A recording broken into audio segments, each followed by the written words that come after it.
Good Thursday morning, everyone. We begin with major developments from the war in Ukraine. More American weapons are now arriving. The Russian military appears to be stepping up its assault on several cities, taking control of a key port city while targeting more civilians. It comes amid disturbing reports from Moscow that even young children protesting the war are now being arrested, held behind bars as the Kremlin cracks down on dissent.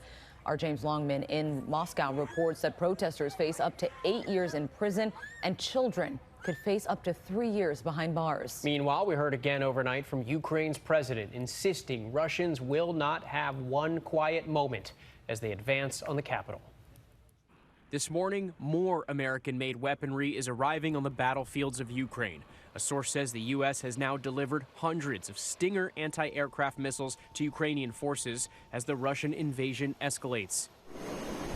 In the capital, Kyiv, a night of heavy bombardment. The border into Poland, and as I'm talking to you, you can hear what's happening in the city. ABC's Ian Pannell was on the air when an explosion lit up the sky. There was a large flash over in the distance. It's an incredibly foggy night. You can only see probably about 50 to 100 yards. Many others are now hunkered in their basements tonight, listening to that sound, and frankly, it's terrifying. Videos posted on social media show a missile destroying this brewery.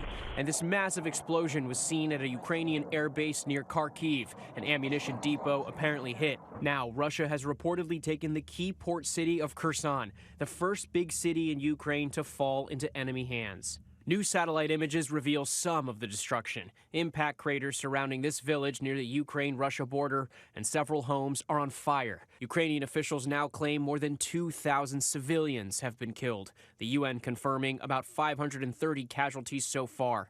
The International Court says it has, quote, reasonable basis to believe that war crimes are being committed.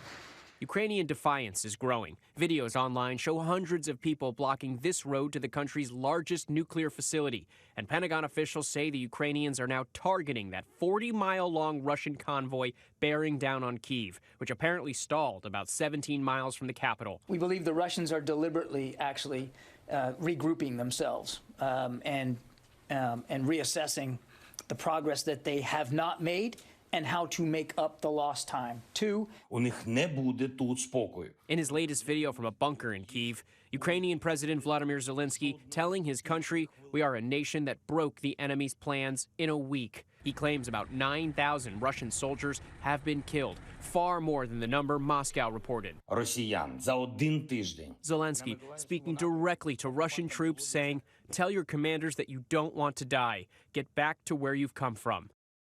Members of a Russian delegation will return to neighboring Belarus today for a new round of peace talks with Ukraine, but expectations are low. Hi, everyone. George Stephanopoulos here. Thanks for checking out the ABC News YouTube channel. If you'd like to get more videos, show highlights, and watch live event coverage, click on the right over here to subscribe to our channel. And don't forget to download the ABC News app for breaking news alerts. Thanks for watching.